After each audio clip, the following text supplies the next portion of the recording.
Hello everyone! Today I will be doing a tie-dye color block nail art design. This is how it looks like, and let me show you how I did it.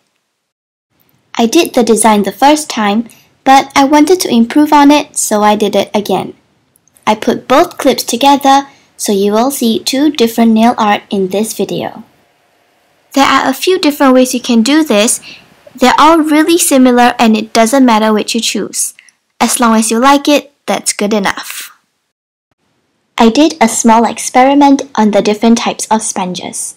The first sponge is from the dollar store, second is a kitchen sponge, and the last sponge are those you find in new bags or items. Before even getting a sponge, I tried various things to replicate it, but sponges still work the best. I remember using tissues and cotton pads to try out, but none of them worked as well as a sponge. To make the experiment fair, I applied 2 coats of black nail polish on each of the sponge. It doesn't matter if the sponge absorbs the nail polish, I still made 2 coats each. Then, I dab it on a piece of paper to see the results. My conclusion is that it doesn't matter what kind of sponges you use, as long as the sponges has little tiny holes compared to a coarse sponge in terms of texture with bigger holes. There are times where the nail art might not look smooth, but once you apply a top coat, it will look much better. The nail polishes I used are the base and top coat, white, yellow, blue, pink, and orange. As always, start by applying a base coat to protect your natural nails. This step is optional, but you can choose to put tape around your nails to prevent your cuticles from getting nail polish around it. I decided to skip that step since I didn't want the hassle. I mean, I could easily use nail polish remover later on. Next, I painted the base color white to make the rainbow colors appear brighter and more opaque. Since this is for the base, you do not need to apply a very thick layer because the other colors will cover it up once you apply them. A thin coat should do just fine. You can choose to skip this step, but you will need to put 2 or 3 coats of nail polish later on. To do that, just dab the sponge a few more times. The first design being layers. For this, I apply the nail polish onto the sponge layer by layer in different colors. This will look similar to an ombre design.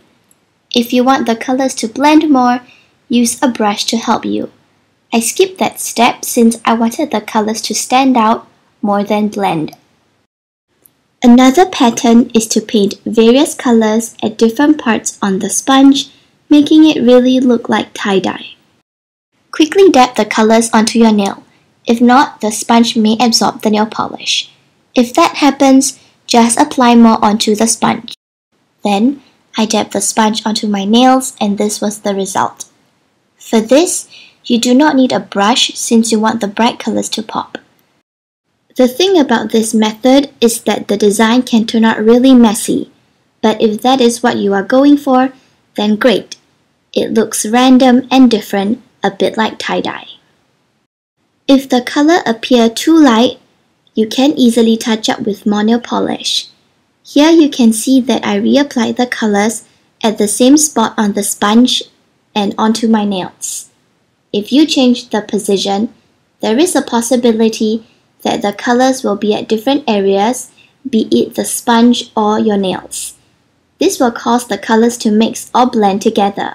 In this case, the blue and the yellow may look green. For this method, I painted the nail polish directly onto my nails and used a sponge to dab it. The only thing is not to dab it too hard while the nail polish is still wet. This will cause the nail polish to stick onto the sponge. Moving on to the next method, this is where you can apply each color individually. I started by painting the sponge with yellow nail polish and dab it onto my nail. Then, I did the same for the blue and pink nail polish.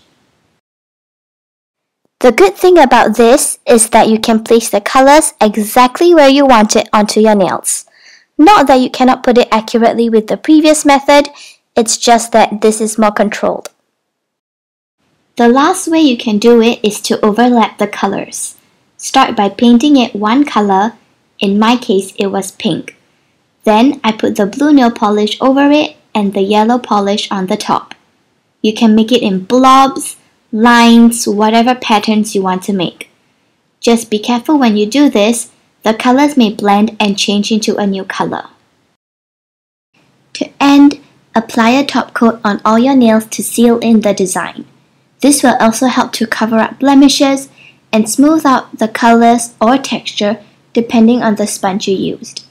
Make sure your nails are dry when applying the top coat, if not smudging will occur. I like using a sponge to do nail art because it isn't as difficult or precise. It's only dabbing the nail polish on. The best thing about this is it will not take long to dry since the sponge absorbs some of the nail polish. The design doesn't have to be very neat or perfect. Mine wasn't completely perfect either. In fact, I thought it was kind of messy, but that can be the design itself. It's how you want and like it to be. I also took a Q-tip and nail polish remover to remove any excess mess. That's it for this video. I hope you guys will like it. Feel free to leave any comments or suggestions below and I will talk to y'all soon.